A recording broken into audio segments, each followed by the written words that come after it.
The locker room had always been a space for unspoken rituals. The sharp tang of sweat mixed with soap lingered in the air, and the clatter of metal lockers provided a steady, familiar soundtrack. It was a place where walls existed, not just physical ones but invisible ones that kept boundaries clear, enforced by silent agreements. I had just finished my usual Tuesday workout, the kind that left my muscles aching and my mind clear. The gym was quieter than usual. Most of the regulars had already cleared out. The echo of my footsteps on the tile was the only sound as I rounded the corner to my locker, already pulling the damp towel from around my neck. That's when I saw him. Matt. Matt was the kind of guy who commanded attention without trying.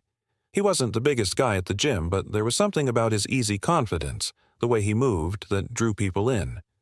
His sandy blonde hair was damp with sweat, sticking to his forehead, and his usual grin was absent, replaced by a furrowed brow as he rummaged through his locker. I hesitated, caught off guard by his presence. He rarely stayed this late, and I wasn't sure why the sight of him, shirtless and glistening under the fluorescent lights, made my stomach twist in a way I couldn't explain. "Hey, Chris," he said, his voice breaking the silence.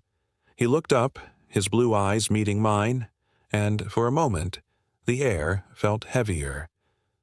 "Thought I'd be the last one here." I forced a laugh, shaking off whatever strange tension had crept into the room. "Yeah, it's usually dead by now. What are you still doing here?" Matt shrugged, a wry smile tugging at the corner of his lips. "Lost track of time, I guess. You?" "Same," I lied, even though I'd planned my workout to end precisely when the gym would empty out. There was something comforting about the quiet, the solitude. But tonight, the stillness felt different. Charged. Matt leaned back against the row of lockers, crossing his arms over his chest. The muscles in his arms flexed with the movement, and I looked away quickly, focusing on the combination lock in front of me. "You ever think about how weird it is?" he asked suddenly. I frowned, glancing at him. "What?" "This," he said, gesturing vaguely around the room. "The locker room. Everyone acts like it's this neutral space, but it's not." I chuckled, unsure of where he was going with this. "What do you mean?" Matt tilted his head, his gaze steady. "I mean, think about it. We're all here, stripping down, pretending it's no big deal. But it's weird, right? Like, we're trained not to think about it, but it's still intimate." The word hung in the air between us, heavier than I expected. I swallowed hard, the back of my neck prickling with heat. "I guess I never really thought about it." "Maybe you should," he said, his tone light but his expression unreadable. I turned back to my locker, fumbling with the lock as my mind raced. Was this just Matt being Matt? Casual, easygoing, maybe a little too blunt? Or was there something else behind his words? I shook off the thought, chalking it up to my own overthinking. We fell into silence after that, each of us focused on our own routine. But I couldn't shake the feeling that Matt's words had shifted something in the room, a subtle but undeniable change in the atmosphere. I was hyper-aware of his presence, the sound of his movements, the occasional brush of his foot against the tile. When I finally turned back to the bench, Matt was sitting there, leaning forward with his elbows on his knees. He was looking at me again, his gaze sharp, searching. "What?" I asked, my voice coming out more defensive than I intended. He shrugged, a slow, deliberate motion. "Nothing. Just, you're different." "Different how?" "I don't know. Just different." I scoffed, rolling my eyes as I grabbed my bag. "You're full of crap, you know that?"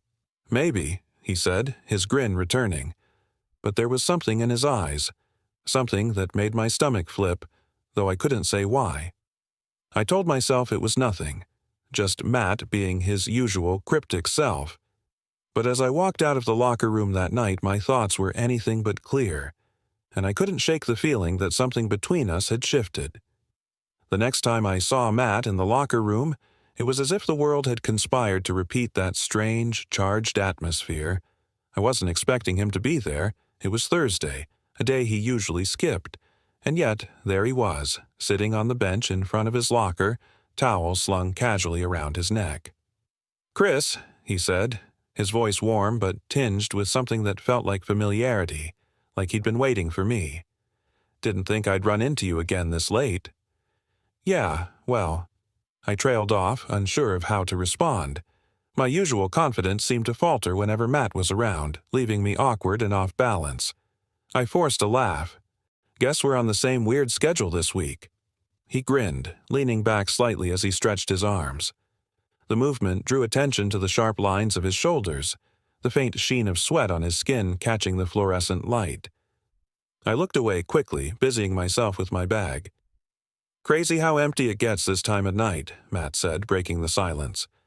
"Kinda nice, though. Quiet."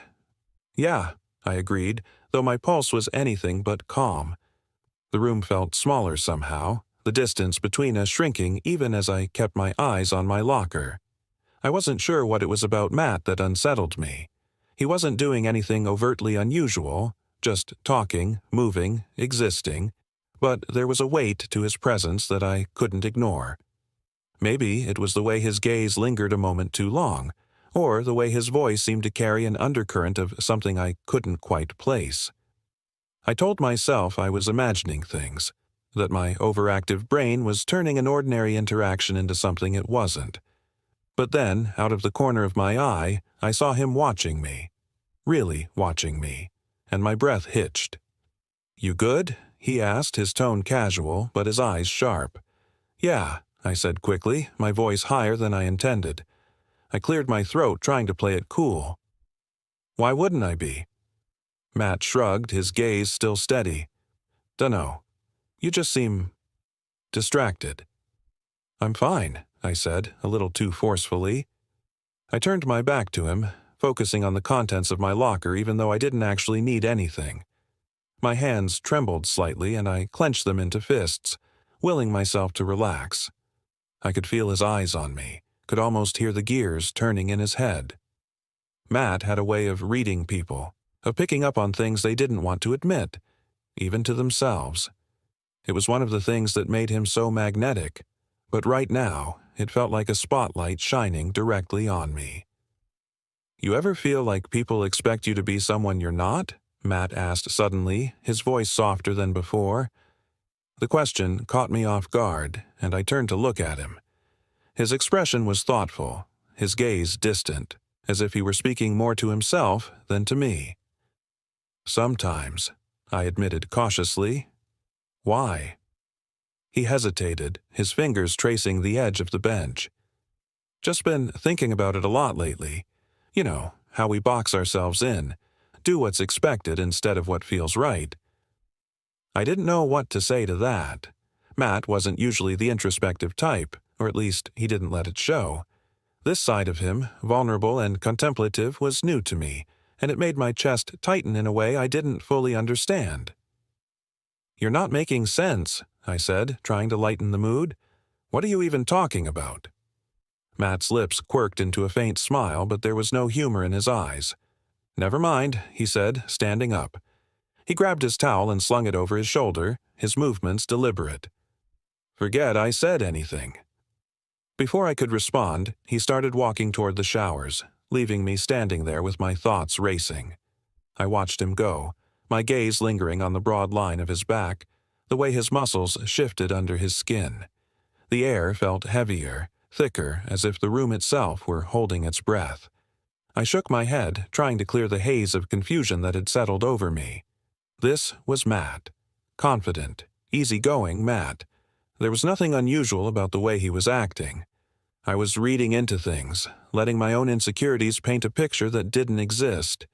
And yet, when I heard the sound of the water running, the steady rhythm of the spray echoing in the tiled space, I couldn't shake the image of him, his eyes, his voice, the way he'd looked at me as if he were searching for something. I told myself to leave, to grab my bag and get out before my thoughts spiraled any further. But my feet didn't move. Instead, I stood there, frozen, my gaze flicking toward the showers. The steam billowed out, curling into the air like a beckoning hand, and before I knew it, I was walking toward it. I told myself it was nothing, just an excuse to rinse off before heading home. But when I stepped into the humid warmth of the shower room and saw Matt standing there under the spray, his head tilted back, his eyes closed, I knew there was no pretending anymore. The water cascaded over him, tracing the lines of his body in a way that made my breath catch. He looked vulnerable, in a way I'd never seen before. His usual confidence was still there, but it was softened somehow, like an edge that had been worn down over time. "Chris?" His voice startled me, and I realized I'd been staring. His eyes opened, and for a moment neither of us said anything. The silence was deafening, the tension between us crackling like static electricity. "Sorry," I said quickly, my voice shaky. "Didn't mean to interrupt." "You're not interrupting," he said, his tone unreadable. His gaze didn't waver, and I felt my heart pounding in my chest. "You okay?" "Yeah," I lied, my voice barely above a whisper. He took a step toward me, the water streaming off him in rivulets. His expression was serious now, his eyes searching mine for something I couldn't name. "You sure?" I nodded, but the movement felt mechanical, forced. My hands were trembling again, and I clenched them into fists at my sides, trying to steady myself. The air was thick with steam, but it wasn't the heat that made my skin flush. It was him, the weight of his presence, the intensity of his gaze. Matt took another step closer, and suddenly, the space between us felt impossibly small. I could see the droplets of water clinging to his skin, could hear the steady rhythm of the shower mingling with the sound of my own ragged breathing. My mind raced, a whirlwind of thoughts and emotions that I couldn't untangle. And then he reached out, his hand brushing against mine. The touch was light, almost hesitant, but it sent a jolt through me that made my knees weak. I looked up at him, my chest tight, and for the first time, I saw something in his eyes that mirrored the chaos inside me. "I don't know what this is," he said quietly, his voice steady despite the tremor in his hand, "but I don't want to ignore it anymore." The words hit me like a tidal wave, and I felt my defenses crumbling. Whatever line we'd been tiptoeing around had disappeared, leaving only the raw, unspoken truth between us. My heart was pounding, my breath coming in shallow gasps, and yet I couldn't look away. Matt's hand tightened slightly, his fingers warm against mine, and I knew in that moment that there was no going back. Matt's fingers lingered on mine, the warmth of his touch spreading through me like a current. My heart pounded in my chest, the rhythm erratic and loud in my ears. I wanted to say something, anything, but the words caught in my throat, tangled up with the whirlwind of emotions I couldn't untangle. The room felt impossibly small, the sound of the water cascading down around us amplifying the silence that stretched between us. Matt's gaze never wavered, his blue eyes steady and searching, as if he were waiting for me to make a move, to say the words that would break the spell. My voice cracked, barely audible above the sound of the showers. I cleared my throat, trying again. "Matt, I don't know what this is." "I don't either," he admitted, his voice soft but unwavering. His fingers tightened slightly on mine, grounding me even as the world seemed to tilt on its axis. "But I can't ignore it anymore." His words sent a jolt through me, a mix of fear and exhilaration that made my chest ache. This was Matt, the guy everyone liked, the guy who seemed so sure of himself, so untouchable. And yet, here he was, standing in front of me, his expression open, vulnerable in a way I'd never seen before.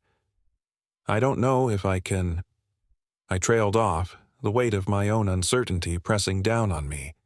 My mind raced with questions, doubts, fears, but beneath it all was a quiet, persistent pull, a magnetic force that kept me rooted in place. "You don't have to know," Matt said gently. I needed you to know where I'm at." His honesty was disarming, cutting through the haze of confusion and doubt like a blade. I felt the tension in my chest loosen slightly, replaced by a strange sense of calm. For the first time, I let myself really look at him, at the way the water streamed down his face, the way his lips curved into the faintest of smiles, the way his eyes held a quiet intensity that left me breathless. Before I could stop myself, I reached out, my hand brushing against his. The contact was electric, sending a shiver down my spine. Matt's gaze dropped to where our hands touched, and I saw the corner of his mouth twitch as if he were fighting back a smile.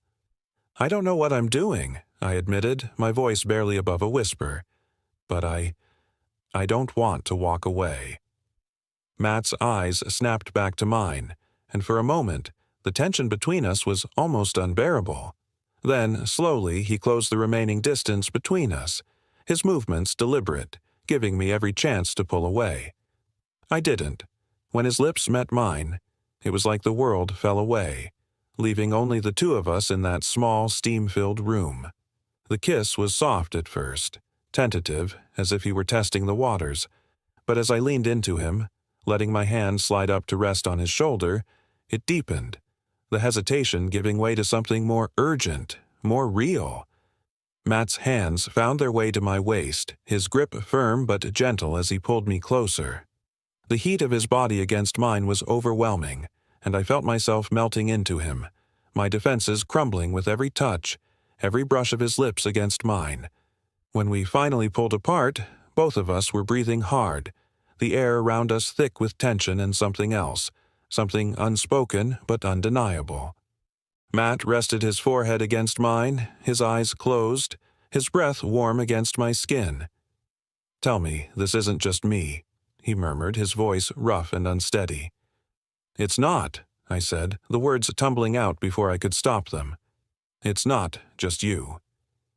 His eyes opened then, meeting mine with a look so raw, so filled with emotion that it made my chest tighten. For a moment, neither of us moved, the weight of what had just happened settling over us like a blanket. Then, slowly, Matt's lips curved into a faint smile, and he reached up to brush a strand of hair from my face. "You have no idea how long I've wanted to do that," he said softly, his voice tinged with disbelief. "Probably as long as I have," I admitted, my cheeks flushing at the confession.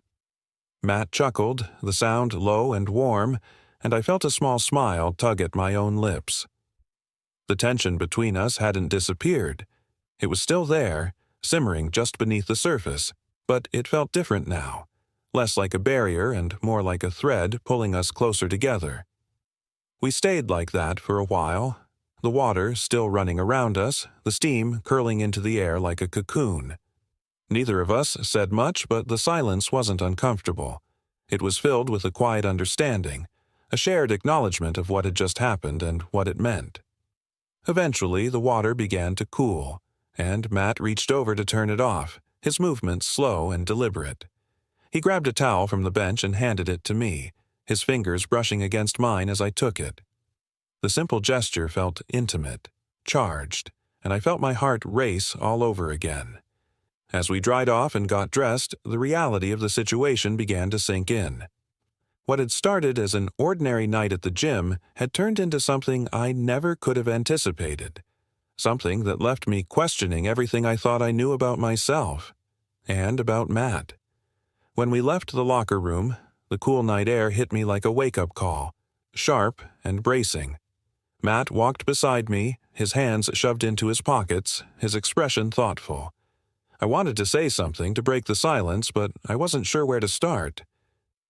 "Chris," he said suddenly, stopping in his tracks. I turned to look at him, my heart pounding. "Whatever this is, I'm not sorry." The honesty in his voice, the quiet conviction, made my chest ache. I nodded, swallowing hard. "Me neither." Matt's lips curved into a faint smile, and he reached out to squeeze my shoulder, his touch warm and reassuring. "Good." We parted ways after that, each of us heading home to our own thoughts. But as I lay in bed that night staring at the ceiling, I couldn't shake the feeling that something fundamental had shifted. Matt and I had crossed a line, one that couldn't be undone. And while part of me was terrified of what that meant, another part, an even larger part, felt a quiet, persistent thrill. Because for the first time in a long time, I felt like I was exactly where I was meant to be. The days that followed were a mix of exhilaration and uncertainty. Every time I saw Matt, the memory of that night in the locker room came rushing back, vivid and unrelenting. I replayed every moment in my head, trying to make sense of it, to figure out what it meant for us. For me. Matt, for his part, seemed calm. If he was wrestling with the same questions, he didn't show it. He was still the same Matt. Confident, easygoing, always ready with a joke or a grin that made my stomach twist in ways I didn't fully understand. But there was something else now. Something unspoken that lingered between us like a shadow. I found myself watching him more closely, looking for signs, clues, anything that might give me a better understanding of where we stood. The way his eyes lingered on me a second too long. The way his smile softened when he caught me looking at him. It all felt deliberate, like he was waiting for me to make the next move. But I didn't know how. One evening, a week after that night in the locker room, Matt texted me. It was a simple message. "You around?" My heart skipped a beat as I stared at the screen, my thumb hovering over the keyboard. I typed out a quick reply. "Yeah, what's up?" and hit send before I could overthink it. His response came almost immediately. "Come over." I hesitated for a moment, my mind racing. There was no context, no explanation, but something about the simplicity of his words made my chest tighten. I grabbed my jacket and keys, my pulse pounding as I made my way to his place. When I arrived, Matt was waiting at the door, his expression unreadable. He stepped aside to let me in, closing the door behind me with a quiet click. The silence was heavy, charged, and I could feel my nerves buzzing under my skin. "What's going on?" I asked, my voice steady despite the storm of emotions swirling inside me. Matt didn't answer right away. Instead, he walked into the living room and gestured for me to follow. I hesitated for a moment before stepping inside, my heart pounding as I watched him sit on the edge of the couch. "I've been thinking," he said finally, his voice low but firm. He leaned forward, his elbows resting on his knees, his gaze fixed on the floor. "About us." The words hit me like a punch to the chest. I swallowed hard, my hands clenching at my sides as I forced myself to meet his gaze. "What about us?" Matt looked up then, his eyes meeting mine with a quiet intensity that made my breath catch.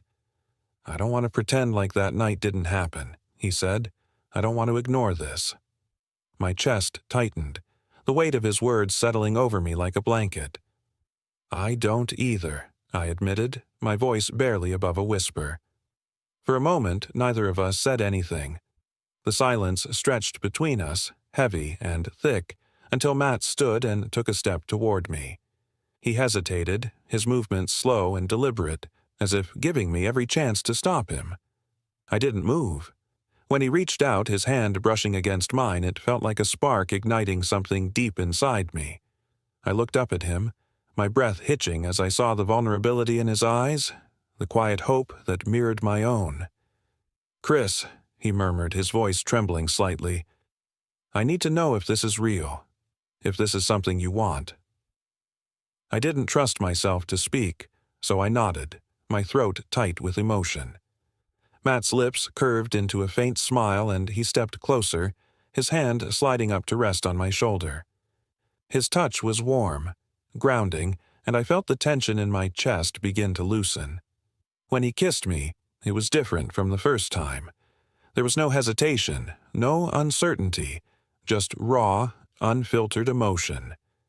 His hands cupped my face, his fingers threading through my hair as he deepened the kiss, and I felt myself melt into him, into the moment that felt like it had been waiting for us all along.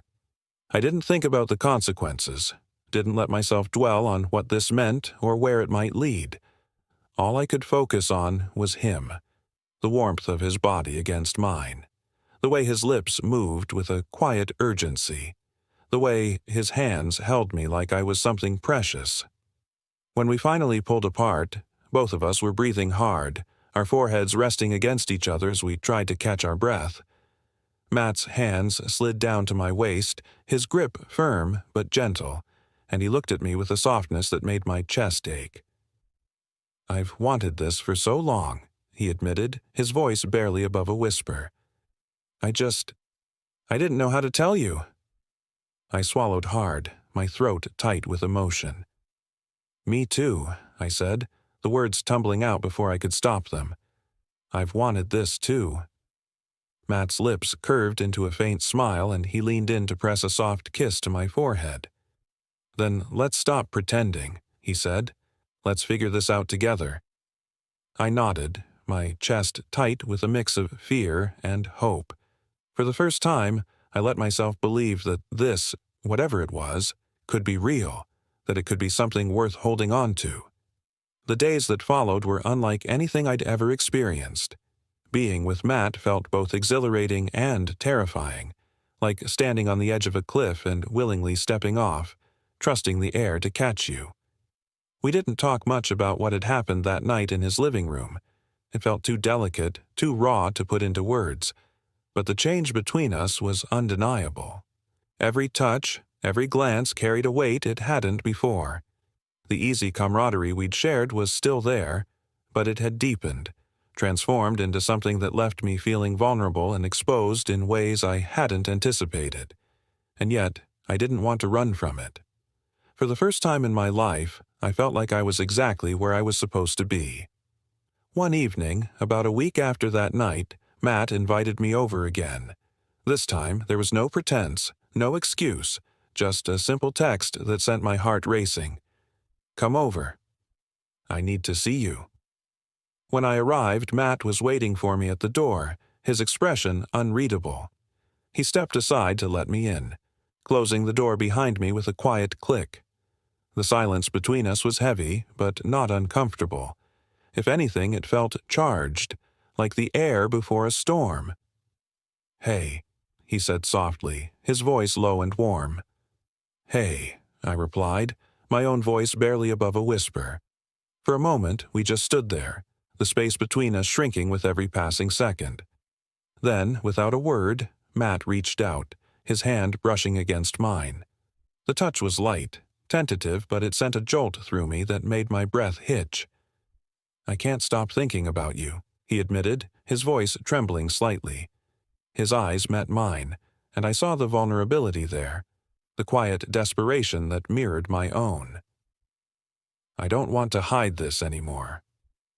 My chest tightened, the weight of his words settling over me like a blanket. I reached out, my hand sliding up to rest on his shoulder. "You don't have to," I said softly. "I'm here."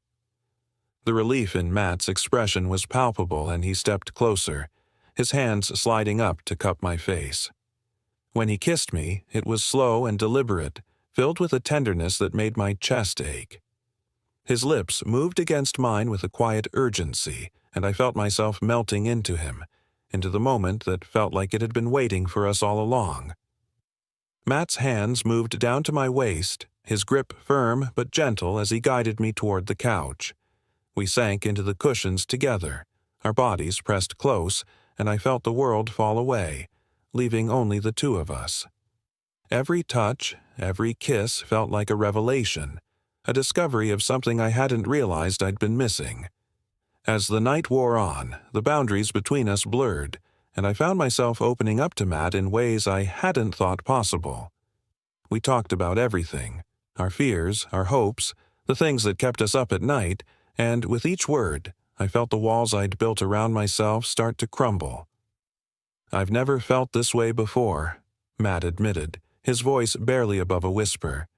He was lying on his side, his head resting on his hand as he looked at me with an intensity that made my heart race. "It scares the hell out of me." "Me too," I said, my own voice trembling. "But I don't want to run from it." Matt's lips curved into a faint smile, and he reached out to brush a strand of hair from my face. "Neither do I," he said softly. "Not anymore." The honesty in his words, the quiet conviction, made my chest ache. For the first time, I let myself believe that this, whatever it was, could be real, that it could be something worth holding on to. The days turned into weeks, and Matt and I fell into a rhythm that felt both natural and surreal. We didn't label what we were. We didn't need to. It was enough just to be with each other, to share the quiet moments and the stolen glances, to feel the weight of his hand in mine and know that I wasn't alone. But with the joy came the fear of what people would say, of what this meant for who we were and who we thought we'd be. There were moments when the doubts crept in, when the weight of it all felt overwhelming. But Matt was always there, steady and unshakable, his presence a constant reminder that we didn't have to face it alone. One night, as we lay tangled together in the quiet of his apartment, I found myself staring at the ceiling, my mind racing with thoughts I couldn't quiet. Matt must have sensed my unease because he shifted beside me, his hand sliding up to rest on my chest. "What's going on in that head of yours?" he asked softly, his voice low and warm. I hesitated, my throat tight with emotion. "I'm scared," I admitted finally, "of what this means, of what happens if we screw it up." Matt was quiet for a moment, his hand tracing soothing patterns on my skin. "We will screw it up," he said finally, his voice steady. "That's just part of it. But as long as we keep trying, as long as we're honest with each other, we'll figure it out." His words settled over me like a balm, easing the tension in my chest. I turned to look at him, my heart swelling with gratitude and something deeper, something I didn't have a name for yet. "Thank you," I said softly, my voice trembling. "For being you." Matt's lips curved into a small smile, and he leaned in to press a soft kiss to my forehead. "Always," he murmured, his voice filled with quiet conviction. As I lay there, wrapped in his arms, I felt a sense of peace I hadn't known was possible. The doubts, the fears, they were still there, lurking at the edges of my mind. But they felt smaller now, less insurmountable, because I knew I wasn't facing them alone. Matt and I had crossed a line, one that couldn't be undone. And while the road ahead was uncertain, filled with challenges and questions we didn't yet have answers to, I knew one thing for sure. I didn't want to go back. I didn't want to pretend that this, whatever it was, didn't matter. Because for the first time in my life I felt like I was exactly where I was meant to be.